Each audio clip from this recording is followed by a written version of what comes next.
नमस्कार, जय जगन्नाथ।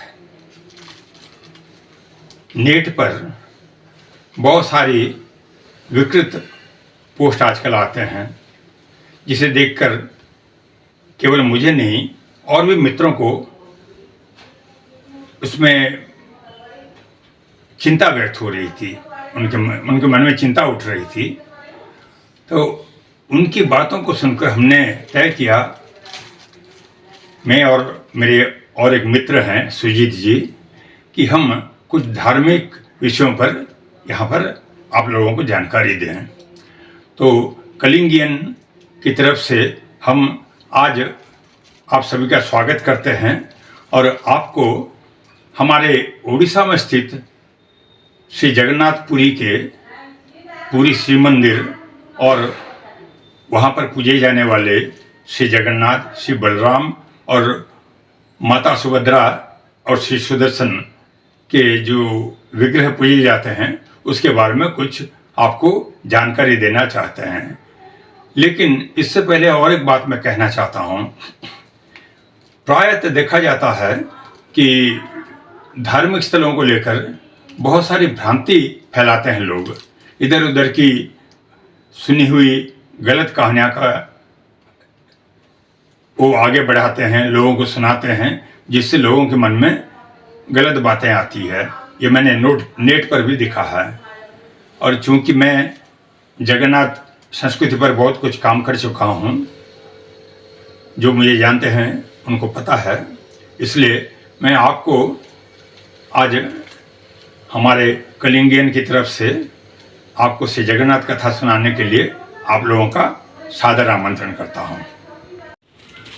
कलिंगियन की तरफ से मैं आप सभी का पुनः स्वागत करता हूँ।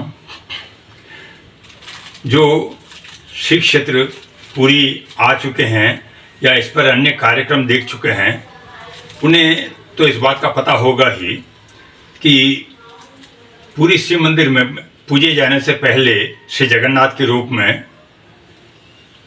महाप्रभु को भीलों के सरदार विश्वावसु पूजा करते थे एक गिरी कंदरा में, और उस समय उन्हें नील माधव कहा जाता था।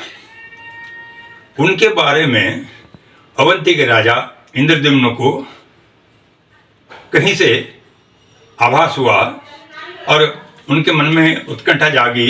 बहुत ही उत्सुक हुए कि वे दर्शन करेंगे आकर श्री नील माधव का। तो उन्होंने हर तरफ अपने दूत भेजे और उनके जो सेनापति थे विद्यापति, उन्होंने आखिर उड़ीसा में नील माधव जी का कहाँ पर हैं इसका पता लगाया। परंतु दुख की बात यह है कि जब राजा इंद्रद्युम्न वहाँ आए तो नील माधव अंतर्हित हो चुके थे।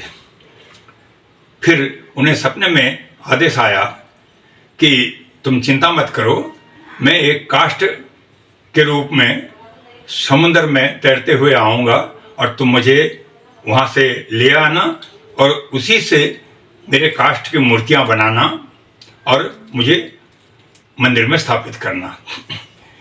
तो ये विश्वावसु और नील माधव के बारे में जो बात मैंने कही, इसी को प्रारंभ मानते हैं लोग, लेकिन ये बात सही नहीं है। श्री जगन्नाथ जी की जो कथा है वो कलिकाल में नहीं, द्वापर में प्रारंभ हुआ था, जब पांडव और कौरव महाभारत युद्ध में रत थे।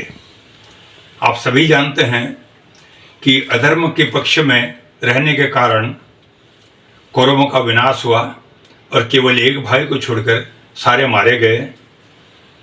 जब उनकी माता गांधारी को और पिता धृतराष्ट्र को ये पता चला तो उन्हें बहुत ही दुख हुआ। स्वाभाविक है। उस समय गांधारी जी ने श्री कृष्ण से कहा, हे प्रभु, तुमने ये कैसा अन्याय किया? मेरे और मेरे पति के जीवित रहते हुए तुमने मेरे पूरे परिवार का सर्वनाश कर दिया। एक ही संतान मेरा बाकी रहा, बाकी सारे के सारे मारे गए। तब श्री कृष्ण ने कहा, आप मुझे क्यों दोष दे रही हैं? आप ये क्यों नहीं सोचती हैं कि कौरवों का विनाश उनके अपने ही करने के कारण हुआ है। उन्होंने जो पाप किया था उसी का दंड उन्हें मिला। फिर गांधारी जी ने कहा, आप तो स्वयं महाप्रभु हैं, आप चाहते अगर तो इस बात को टाल सकते थे, लेकिन आपने ऐसा नहीं किया। तो श्री कृष्ण ने कहा, मैं हमेशा धर्म के साथ रहता हूँ, सत्य के साथ रहता हूँ, न्याय के साथ रहता हूँ, इसलिए आप मुझे दोष देना छोड़िए और अपने भविष्य में क्या आपको करना है इसका आप विचार कीजिए, चिंता कीजिए। इसको सुनकर गांधारी जी के मन में और भी अधिक दुख हुआ और उन्होंने क्रोधित होकर कहा, ठीक है, मैं आगे की बात सब तय कर चुकी हूँ कि मुझे क्या करना है। जिस प्रकार मेरे आँखों के सामने मेरे पूरे परिवार का सर्वनाश हुआ, मैं आपको श्राप देती हूँ कि आपके भी जीवित रहते हुए आपके पूरे यदुवंश का विनाश हो, एक एक करके सभी मर जाएं। ये मेरे हृदय से ये बात निकली है और ये श्राप जो है ये निश्चित ही फलीभूत होगा। श्री कृष्ण ने कुछ कहा नहीं, परंतु आप सभी जानते हैं कादम्बरी का रस पान कर कर जब यदुवंश के सारे लोग आपस में किस तरह लड़ मरे और यदुवंश का विनाश हुआ और बलराम जी तो पहले जा चुके थे, पाताल प्रवेश कर चुके थे, केवल श्री कृष्ण ही बाकी रह गए थे।